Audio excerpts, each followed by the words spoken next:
섭이고 또 하나가 한옥구라고 하는 보리라는 수필로 유명한 한옥구죠. 근데 이 한옥구가 또 월트 히트만을 좋아했습니다. 어쨌든 이호석이 이 월트 히트만의 시집 플립을 가지고 소설을 제목으로 삼아 소설을 썼어요. 그러면 어느 대목에서 이 플립이 등장하느냐? 플립이라는 시집에 나와 있는 시가 몇 번 등장을 합니다. 근데 이 소설은 어떤 소설이냐면 앞에서 그 사랑에 관한 플립의 이야기가 지금 아내를 잃어버리고 이제 새로운 사람을 만나게 되는 그런 이야기거든요. 근데 거기에 나오는 주인공은 준보인데 이호석 소설에서 준보가 나오면 그것은 이호석을 가리키는 그 이름입니다. 준보라고 나오면. 근데 이제 여성이 하나 나오는데 옥실이라는 여성이 나와요. 그 옥실이라는 여성은 왕수복이라고 하는 실존에 있었던 당시 가수. 그 다음에 해방 후에 월북해가지고 오랫동안 살았습니다. 아주 유명한 그 가수인데요. 근데 이 옥실이라고 하는 여성, 기생 출신의 이제 서양음악하는 가수로 전신한 그런 이제 왕수복이라는 여성하고 사랑을 하게 되는데 그런데 이제 세간에서 준보를 아끼는 사람들이 야, 그 여자 만나지 마.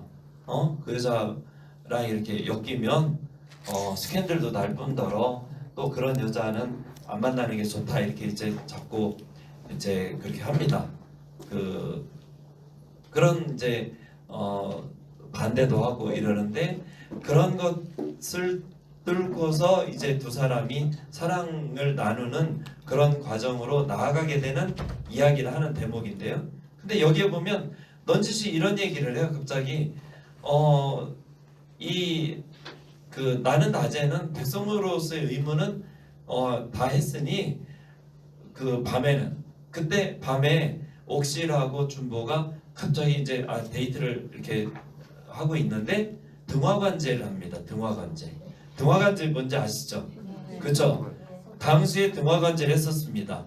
제가 고등학교 3학년 때 한 학년 아래 여학생을 좋아해가지고 그 대전에 있는 보문산 밑에 빵집에서 그 여학생을 8시에 만났거든요. 만났는데 빵집 여주인이 빨리 나가야 된다고 그러는 거예요. 얘기 얼마 나누지도 않았는데 9시부터 등화관제라는 거예요. 그래서 이제 쫓겨났죠. 쫓겨났는데 비가 억수로 내렸어요. 억수로 내렸는데 대전고등학교 돌담길을 그 담길을 걸어가는데 온천지에 불이 다 꺼지는 겁니다. 좋은 기가 있네. 그때 손을 잡았어야 되는 건데 그때 손을 잡았으면 제 삶이 달라질 수도 있었을 텐데 근데 그 여학생은 지금 세상에 없어요. 몇 년 전에 세상을 떠났습니다. 근데 이제 그것처럼 등화관제라는 게 그때 있었던 것이에요. 그러니까 이제 막 호각 그 경찰들 이런 사람들이 호각을 불면서 다 집에 가라는 식으로 막 이렇게 합니다. 등화관제 남자들은 다 알아요, 그쵸? 그 적기의 내습, 폭격에 대비해서 모든 불을 끄는 겁니다. 도시의 모습이 보이지 않도록. 그러니까 여성들도 다 아시죠? 우리 다 해봤으니까, 그쵸? 그런데 그때 준보가 얘기를 하는 겁니다. 나는 낮에는 백성으로서의 임무를 다 했으니 사실 그것은 하나의 그냥 꾸민 말에 지나지 않고 그러니 이 지금 밤에 내가 이 여성과 같이 골목을 다니고 길을 걸으면서 사랑을 나누는 것은 전혀 문제가 될 것이 없다고 했어요. 이 전쟁의 동원 연습이잖아요 지금. 그것의 길을 가서는 자멸의 길을 가서는 안 되고 어떻게 해야 된다? 창조의 삶을 살아야 된다라고 사랑과 창조의 삶과 이 파괴와 죽음, 살상의 삶을 완전히 대비시키는 그런 소설을 써놨어요.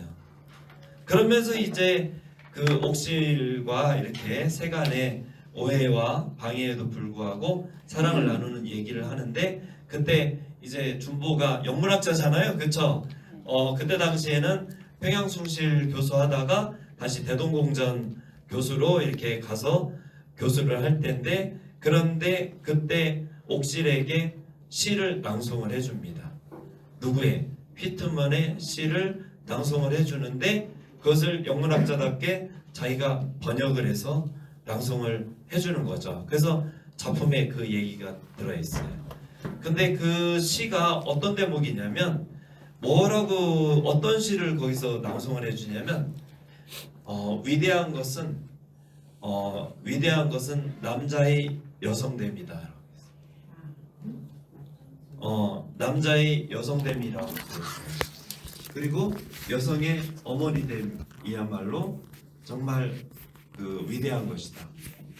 그러니까 여기서 남성의 여성화, 여성됨이야말로 위대한 것이다라고 한 것이 너무너무 저한테는 인상적이었어요. 그게 그거는 당시 전쟁과 살상의 시대고, 적은 남성적 덕목이 판을 치던 시대예요. 나가서 전쟁에 나가서 적을 무찌르고 하자는 그런 이제 성전의 성스러운 전쟁이라는 그런 식의 선전이 판을 칠 때인데, 그런데 거기 나오는 시가 뭐냐면 바로 그 시가 아주 인상적입니다. 제가 다 외울 수는 없지만 그 몇 군데에서 인용을 하는데, 중요한 것이 위대한 것은 남성의 여성됨이라고 그랬어요. 그리고 여성의 어머니됨이야말로 위대하다고 얘기를 해놨고요. 그래서 제가 그 대목을 보면서 이효석은 굉장한 반전주의자다 이렇게 이제 생각을 했고, 당시 그 어떤 사회 시대 분위기에 대해서 편승하지 않고 그 시대를 거스르면서 시대에 대한 비판적 의식을 가졌던 작가라고 할 수 있는데요. 그러한 이제 사례의 하나를 더 말씀드리면, 벌써 20분이나 지났어요.